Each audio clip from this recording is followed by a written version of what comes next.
Movie की शुरुआत में एक ट्रेन शिकागो की तरफ जाती हुई दिखाई देती है। उस ट्रेन में कॉल्टर स्टीवन नाम का एक आर्मी पायलट भी है, जिसकी चलती ट्रेन में अचानक से नींद खुलती है। नींद खुलने पर उसे मालूम चलता है कि वो कहाँ है। उसके सामने वाली सीट पर क्रिस्टियाना नाम की एक लड़की बैठी होती है, जो उससे बात करना चाहती है, लेकिन कॉल्टर अभी भी शॉक्ड दिखता है। उसे अंदाजा नहीं होता कि वो यहाँ कैसे ट्रेन में आया और कैसे पहुँचा। वो इतना खोया हुआ होता है कि ट्रेन कंडक्टर की टिकट मांगने पर वो उसे इग्नोर कर देता है। क्रिस्टियाना उसे टिकट ढूंढने में उसकी मदद करते हुए उससे पूछती है कि वो इतना स्ट्रेंज बिहेव क्यों कर रहा है, लेकिन वो उसे जवाब नहीं देता और वो उसे भी नहीं पहचान पा रहा होता है कि वो कौन है। कुछ ही देर के लिए कॉल्टर ट्रेन से कुछ सेकंड के लिए नीचे उतर जाता है और पता करने की कोशिश करता है कि वो इस वक्त कहाँ पर है। फिर वापस आकर क्रिस्टियाना के पास अपने सीट पर बैठ जाता है और अचानक विंडो में उसे अपना रिफ्लेक्शन दिखाई देता है, लेकिन जब विंडो में वो अपने चेहरे का रिफ्लेक्शन देखता है तो वो किसी और का चेहरा होता है। अब ये देखकर वो बिल्कुल ही चौंक जाता है। फिर कॉल्टर टॉयलेट में जाकर आईने में अपने चेहरे को देखता है, लेकिन आईने में उसकी जगह कोई और देखकर वो कंफ्यूज हो जाता है।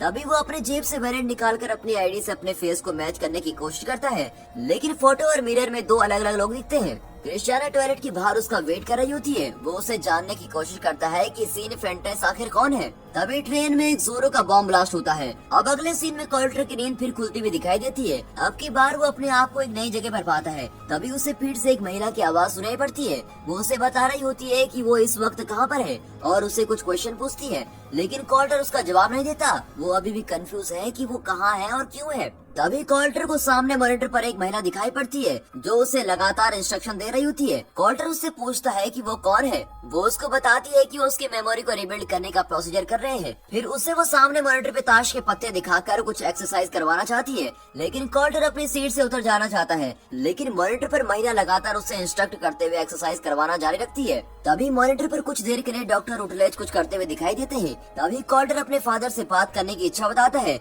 लेकिन मॉनिटर पर महिला उसे लगातार ट्रेन में बॉम्ब के बारे में पूछताछ करती रहती है। उसे तभी मालूम होता है कि ट्रेन में क्रिस्टियाना ने उसे किसी और नाम से बुलाया था और उसे कोई अंदाजा नहीं है कि ट्रेन में बॉम्ब ब्लास्ट किसने और क्यों किया है। तभी मॉनिटर पर उसे फिर से ट्रेन की घटना को याद करने के लिए कहा जाता है।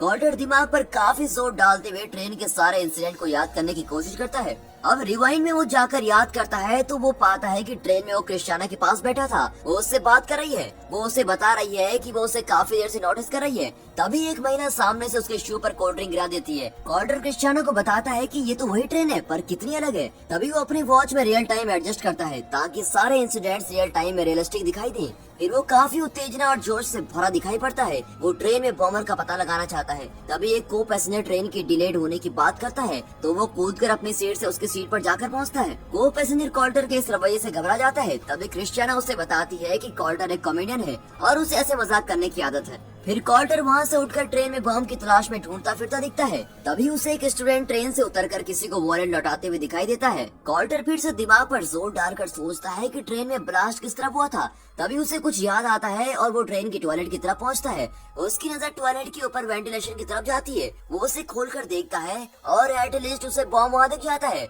वो उसे इंस्ट्रक्ट करने की कोशिश करता है। थोड़ी देर के बाद बाहर आने पर उसे एक आईडी मिलती है, जिसे वो अपने को पैसेंजर को दिखाते हुए झूठ कहता है कि वो सिक्योरिटी पर्सन है और ट्रेन में कुछ सिक्योरिटी रीजन से सभी को ट्रेन में कुछ देर के लिए अपने सारे डिवाइसेस बंद करने होंगे, लेकिन ट्रेन में कोई भी उसकी बातों पर भरोसा नहीं करता। जब उसे उसके कहने के बाद एक आदमी लैपटॉप पर काम करते हुए दिखाई देता है, तो वो उसके लैपटॉप को बंद करके उस पर मुक्का मारता है और वहीं पर गिरा देता है। अब ये देखकर सभी चौंक जाते हैं। क्रिस्टियाना दौड़कर उस आदमी को संभालती है। तभी कॉल्टर कहता है कि ज्यादा चिंता की बात नहीं, क्योंकि ना ही वो खुद और ना ही वो सब रियल है। तभी ट्रेन में धमाका हो जाता है और वो फिर से सपने से वापस आ जाता है। तभी गॉडविन कहती है कि उसकी पल्सेस को स्टेबलाइज किया जाए। फिर मॉनिटर पर वो उससे पूछती है कि क्या उसने बॉम्ब को देखा। तब कॉल्टर उसे बॉम्ब देखने की बात बताता है, लेकिन वो उसे डॉक्टर रूटलेज से बात करवाने को कहता है, क्योंकि रूटलेज कमांडिंग ऑफिसर है। कॉल्टर सोचता है कि आज से 2 दिन पहले वो अफगानिस्तान में था, लेकिन गॉडविन कहती है कि तुम 2 महीने पहले वहाँ थी। वो अभी भी कंफ्यूज रहता है, लेकिन वो इसी बीच मॉनिटर पर से आ रहे ट्रेन से जुड़े सवालों का जवाब भी साथ दे रहा था। कॉल्टर उससे इस मिशन को कंटिन्यू करने से पहले इसके बारे में जानना चाहता है, लेकिन गॉडविन कॉल्टर को कुछ बताने से पहले एक बार डॉक्टर रूटलेज से पूछती है गॉडविन कॉल्टर को बताती है कि जिस ट्रेन में वो था उसमें पहले ही सुबह ब्लास्ट हो चुका है और ऐसे ही अटैक्स होने हैं। सैन फेंड्रेस उस समय ट्रेन में ही था जो कि अब कॉल्टर बना हुआ है। कॉल्टर को उनकी बातें बिल्कुल भी समझ में नहीं आती। वो इस टॉपिक पर और इन्फॉर्मेशन के लिए उसे पुश करता है। कॉल्टर उसे जहाँ उसने बॉम्ब देखा था उसके बारे में बताता है और उसमें किस तरह के डिटोनेटर थे ये भी कहता है। गॉडविन उसे बताती है कि किस तरह से डिटोनेशन को प्लान किया गया था। वो कहती है ये उस समय प्लान किया गया था जब ठीक बगल से ट्रेन गुजर रही थी ताकि दोनों में एक साथ धमाका हो सके। इसके लिए बॉम्बर ने काफी नजदीक से सारी चीजों को ऑब्जर्व किया था। वो उसे ट्रेन के पैसेंजर्स पर कंसंट्रेट करने को कहती है और साथ ही उसकी परफॉर्मेंस पे भी जो टास्क उसको दिया गया था वो उसे फिर से ट्रेन में वापस भेजते हैं। कॉल्टर क्रिस्टियाना के साथ वैसे ही बात करते हुए उठता है। एक महिला क्रिस्टियाना के शूज पर कॉफी गिरा देती है लेकिन वो इस बात का बुरा नहीं मानती। तभी कॉल्टर इस पर कमेंट करता है और उसे ये इवेंट अब रियल लगने लगता है। कॉल्टर ट्रेन के कंडक्टर से पैसेंजर की शिकायत करता है। तभी कंडक्टर उसे उल्टा स्ट्रेंजर की तरह दिखने को कहता है। तभी वो क्रिस्टियानो को कहता है कि उसे आगे से कोई सस्पिशियस दिखे तो उसे अपने पास बिठाने को कहना है। उन्हें ये भी बताना है कि ये गेम है। वो बाकी को पैसेंजर्स का मजाक बनाती है बिना किसी को सीरियसली लिए हुए। साथ ही वो हर किसी पर कुछ न कुछ कमेंट करती जाती है कि वो उनके बारे में ज्यादा जानती है। तभी कॉल्टर को ट्रेन के बाथरूम से एक आदमी निकलता दिखता है और क्रिस्टियाना उस पर भी कमेंट करती है। फिर कॉल्टर सीन का नोटबुक पढ़ने लगता है। इसमें क्रिस्टियाना का नाम लिखा हुआ मिलता है। वो क्रिस्टियाना के साथ उस आदमी के पीछे जाता है जिसे वो थोड़ी देर पहले देखा था। कॉल्टर क्रिस्टियाना को स्टेशन के बाहर खड़े रहने को कहता है और खुद उस आदमी के पीछे पीछे बाथरूम तक पहुंच जाता है। बाथरूम में जाने के बाद वो आदमी उसे बीमार दिखता है। उसको वो और कम्फर्टेबल कर देता है। फिर वो आदमी बाथरूम से बाहर चला जाता है। कॉल्टर उसका पीछा करते हुए उसके पास पहुँचता है। फिर वो बेंच पर उसके साथ बैठ जाता है और फोन के लिए कहता है। वो आदमी कॉल्टर से बात करने में कोई इंटरेस्ट नहीं दिखाता और उसे अकेला छोड़ देने को कहता है। तभी कॉल्टर उस पर अटैक कर देता है और उसे फोन के बारे में पूछता है और तभी अचानक से बम फट जाता है। कॉल्टर को उस आदमी के बॉम्बर होने का संदेह होता है। अब कॉल्टर अब भी उस आदमी से कन्विंस नहीं होता।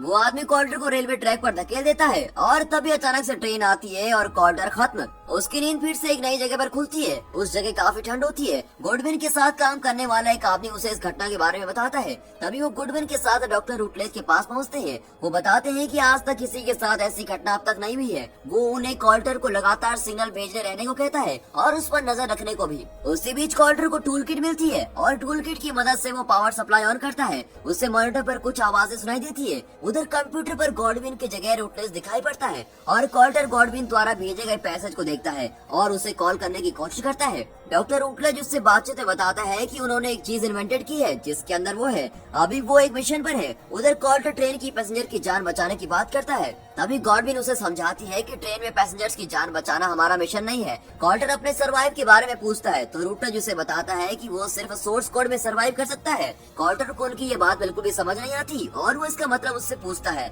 रूटलेज बताता है कि सोर्स कोड कोई टाइम मशीन नहीं है लेकिन वो उससे काफी मिलता जुलता है। इसमें टाइम को रिअसाइनमेंट किया जा सकता है।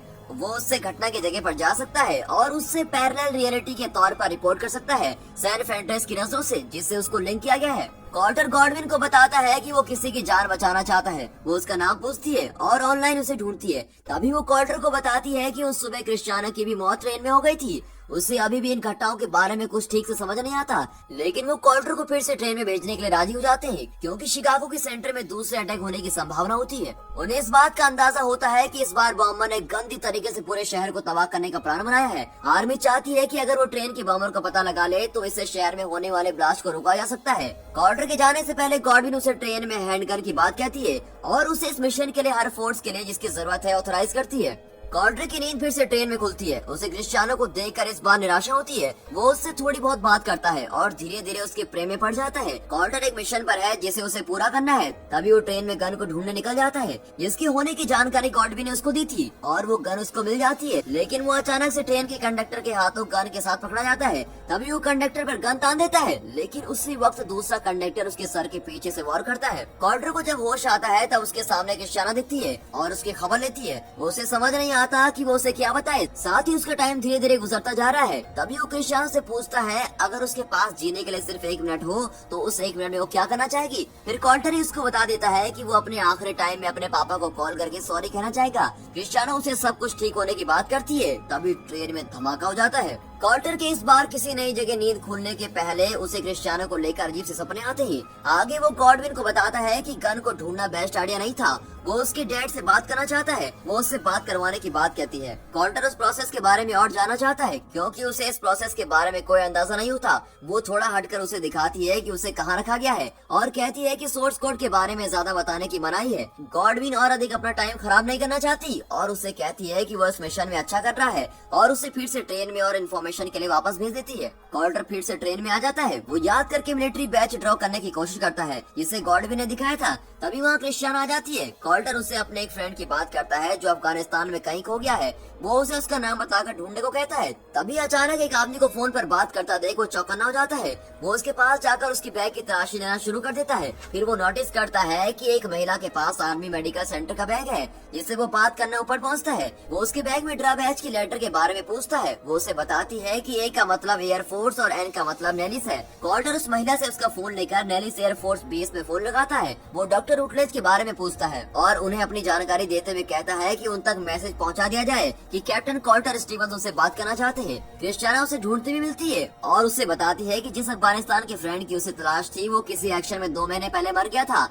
अचानक कॉल्टर अफगानिस्तान की यादों में खो जाता है। उसे गॉडविन की आवाज फिर से सुनाई देती है जो उसे मेनोमिक एक्सरसाइज करवा रही है। जब उसकी आंख फिर से नई जगह खुलती है तो वो गॉडविन से पूछता है कि क्या वो मर गया। वो उसे बताती है कि उसने ऑनलाइन एक आर्टिकल देखा जिसमें उसके फादर उसके डेथ के बारे में मेडल लेते हुए दिख रहे हैं। तब गॉडविन उसे बताती है कि उसे इस वक्त सिर्फ ट्रेन पर फोकस करना चाहिए, बाकी सारी बातें इस वक्त इरेलेवेंट है। कॉल्टर उससे फिर से सच्चाई जानना चाहता है। अब गॉडविन उसे बताती है कि उसका ब्रेन का पार्ट अभी भी एक्टिव है लेकिन बॉडी अभी मैनिफेस्टेशन कर रही है। कॉल्टर उससे कहता है कि वो इमेजिन कर रहा है कि वो किसी कैप्सूल नुमा जगह पर है जहाँ बाकी चीजें उससे काफी दूर हैं। वो उससे कहते हैं कि कैप्सूल में मैनिफेस्टेशन का पार्ट है और उसे अभी ये नहीं बताती कि उसकी एक्चुअल बॉडी कहाँ रखी गई है। रूटलेज उन दोनों को रोकते हुए कहता है कि उसे फिर से वापस ट्रेन में जाना होगा जिससे वो आगे के अटैक को रोक सके। कॉल्टर अभी सोर्स कोड के काम करने के तरीके से नाखुश दिखाई देता है और रूटलेज को कहता है कि उसने उसे ट्रेन से कॉल किया था। डॉक्टर रूटलेज कहता है कि उसने वैसा कॉल कोई भी रिसीव नहीं किया और अगर ऐसा कॉल आया भी होगा तो वो कोई दूसरी रियलिटी में हो सकती है। कॉल्टर को डॉक्टर का ये आंसर कन्विंसिंग नहीं लगता। तब डॉक्टर उसे बताता है कि ये प्रोजेक्ट उन्हें मिलिट्री कोर्ट ने सैंक्शन किया है।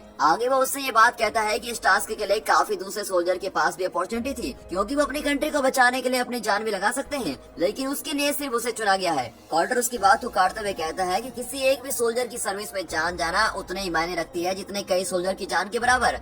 रूटलेज उससे प्रॉमिस करता है कि अगर वो इस मिशन को पूरा करता है तो उसे मरने नहीं देगा। अब ट्रेन में फिर से भेजने से पहले रूटलेज उससे कहता है कि 2 मिलियन अमेरिकन की जिंदगी इस मिशन के कारण दांव पर लगी है। अगर उसे खुद की जिंदगी की परवाह नहीं है तो कम से कम इन सब के बारे में तो सोचे। फिर रूटलेज बिना किसी ब्रेक या रेस्ट के कॉल्टर को फिर से ट्रेन में भेजने की तैयारी कर रहा है। वो सोल्जर कॉल्टर से कहता है कि वो जब तक बॉम्ब न मिल जाए उसका पता करते रहे। कॉल्टर ऐसा करने से मना करता है लेकिन रूटलेज उससे मैनिपुलेट करता है। वो उसके फादर का उसके मरने के बाद एक दिया हुआ इंटरव्यू प्ले करते हैं जिसमें वो अपने फादर को कहते हुए सुनता है कि वो दोनों एक दूसरे को कभी नहीं समझ पाए। अब कॉल्टर फिर से ट्रेन में जाते ही सीधा बॉम्ब और गन्स की तलाश करना शुरू कर देता है। वो बॉम्ब से डिटोनेटर फोन निकालकर सीधे उस नंबर पर कॉल करता है जो नंबर वहाँ फ्लैश कर रहा था। दूसरी तरफ ट्रेन से कोई दूसरा आदमी उसके कॉल को जवाब देता है। वो उसे टर्न करने को कहता है लेकिन वो आदमी उसके सामने ही नजर आ जाता है। कॉल्टर उसके बगल में बैठकर कर उसके ऊपर रखकर उसे डराता है और आदमी कसम खाते हुए कहता है कि वो अपनी वाइफ से कॉल पर बात कर रहा था। तभी ट्रेन कंपार्टमेंट में कोई दूसरे फोन की घंटी बजती है और वो उससे इसके लिए माफी मांगता है। फोन की घंटी की आवाज बाहर से आ रही होती है। वो उस आवाज को फॉलो करते हुए उसके पीछे जाता है। वो वहाँ एक वैलेट देखता है जो डेरेक फ्रॉस्ट नाम के एक आदमी का होता है और तभी ट्रेन का दरवाजा बंद हो जाता है। वो ट्रेन को रोकने के लिए इमरजेंसी हैंडल दबाता है ताकि वो उस आदमी का पीछा कर सके।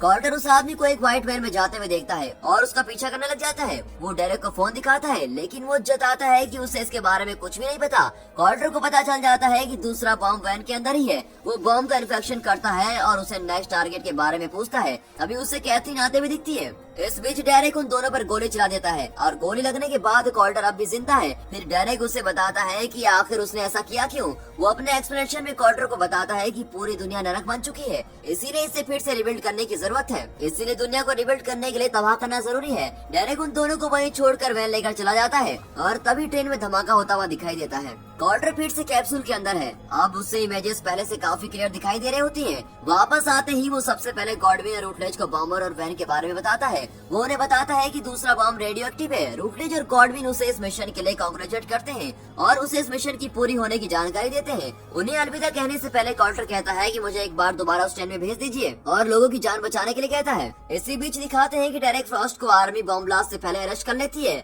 और रूटलेज को अपने सीनियर से शाबाशी मिलती है। गॉडविन इसी बीच कार्टर से पहले पैरेलल रियलिटी और लोगों के डिफरेंट वर्जन के बारे में बात करती है। गॉडविन उसे एक्सप्लेन करती है कि क्यों वो ट्रेन के लोगों के बारे में इमेजिन करता रहता है जो ट्रेन में मारे गए हैं। वो उसे बताती है कि वो पास्ट को चेंज नहीं कर सकता, लेकिन कार्टर उससे इंसिस्ट करता है। कार्टर उसे वापस भेजने को कहता है जिससे वो पास्ट में जाकर बम को डिफ्यूज कर पाए, लेकिन गॉडविन इसे अप्रूव करे या ना करे या डिसाइड नहीं कर पा रही। कार्टर उसे क्रिश्चियनो के बारे में बताता है और वो उसको बचाना चाहता है। गॉडविन उसे बेस्ट विशेष देते हुए गुड बाय करती है। अब कार्टर आखिरी बार फिर से ट्रेन में वापस आता है। वो क्रिश्चियनो से कॉफी डेट के लिए पूछता है, फिर वो उससे कुछ टाइम मांगता है जिससे वो इस बीच दुनिया को बचा पाए और वो सीधे बॉम्ब के पास जाता है और उसका फर्स्ट और सेकंड डिटोनेटर निकाल देता है। फिर वो डायरेक्ट के बगल से गुजरता है और कंडक्टर का हैंडकफ निकाल लेता है। इधर सोर्स कोड एक्टिव रहने के कारण रूटलेज को अपने सीनियर से अच्छी रिव्यू मिलती है। तभी गॉडविन उसके कैबिन में आती है। वो उसे कार्टर की मेमोरी वाइप करने और उसे नए सोर्स कोड के लिए रेडी करने को कहता है।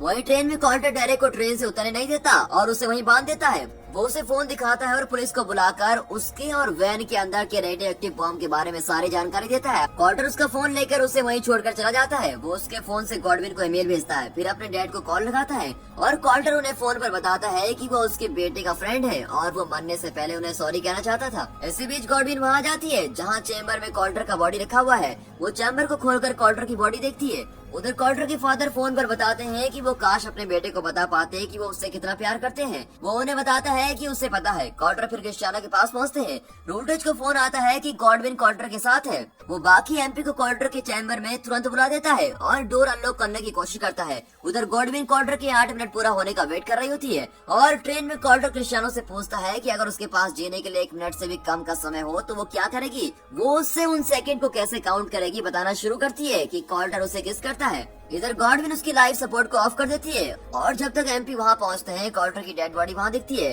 उधर ट्रेन में फिर कोई ब्लास्ट नहीं होता और कार्टर कहता है अब सब कुछ ठीक है। लास्ट सीन में वो और क्रिश्चियानो शिकागो में वॉक करते हुए दिखाई देते हैं। और दोस्तों इसी के साथ ये मूवी यहाँ पर खत्म होती है।